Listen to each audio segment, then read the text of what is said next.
பட்டுவல்லிக்கேணி பெண் பிள்ளை இரகசியம். 10ஆம் இரகசியம். வெள்ளாட்டி ஆனேனோ ஆண்டானைப் போலே. உடையவரின் 5 ஆச்சாரியர்களில் பெரிய நம்பி முதல்வர். பெரிய நம்பியின் புதல்வி அத்துழாய் அம்மை பிறந்தகத்தை விட வசதியுள்ள குடும்பத்தில் வாழ்க்கைப்பட்டிருந்தார். அத்துழாயின் மாமியார் இந்த வாசியை சமயம் வரும்போதெல்லாம் செயலில் காட்டுவார். ஒரு சமயம் அத்துழாய் ஆற்றில் நீராட வேண்டிய நிர்பந்தம் ஏற்பட்டு மாமியாரை துணை வரும்படி வேண்டினார். அவரோ, உன் பிறந்தகத்திலிருந்து அழைத்து வந்த சீதன வெள்ளாட்டியை அழைத்து போயேன் என்று இடித்து கூறினார்.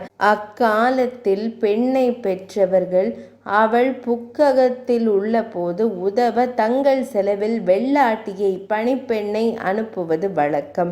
அத்துழாய் மனம் நொந்து இதை தமது தந்தையிடம் கூற, அவர் இதெல்லாம் எனக்கு தெரியாது, உங்கள் ஜீயரை கேட்டுக்கொள் என்று அனுப்பிவிட்டார். அத்துழாய் உடையவர் மடத்திற்கு வந்து, ஜீயா, புக்ககத்தில் என்னுடன் வெள்ளாட்டி வரவில்லை என்று இடித்து கூறி குறை கூறுகிறார்களே என்று மனம் வெதும்பினாள்.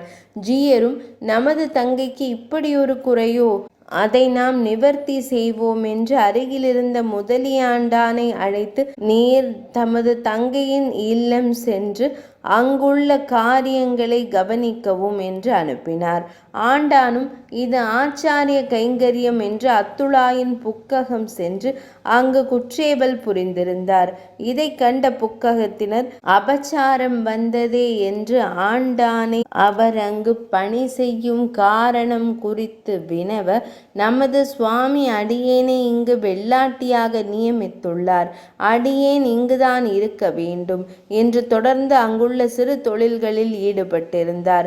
பிறகு அவர்கள் பெரிய நம்பியிடம், எங்கள் குடியை கெடுக்கவோ இப்படி செய்தது என்று முறையிட, அவர் ஜீயரிடம் கேட்டுக்கொள்ளுங்கள் என்று அனுப்பிவிட, அவர்கள் மடத்திற்கு வந்து சுவாமியிடம் ஆண்டானை அழைத்து கொள்ளுமாறு வேண்ட, அவரும், அவரை நம் தங்கைக்கு சீதன வெள்ளாட்டியாக அனுப்பினோம், அவர் அங்கிருப்பது அசோகரியமாகில் இங்கிருந்தே அங்கு வேண்டுவதை நடத்தி வைப்போம் என்று ஆண்டானை திரும்ப மடத்திற்கு அழைத்து கொண்டார்.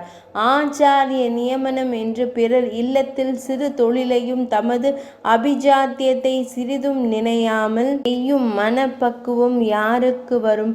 இதை காண்பது மிக அரிது என்பது கருத்து. 10ஆம் இரகசியம் நிறைவடைந்தது.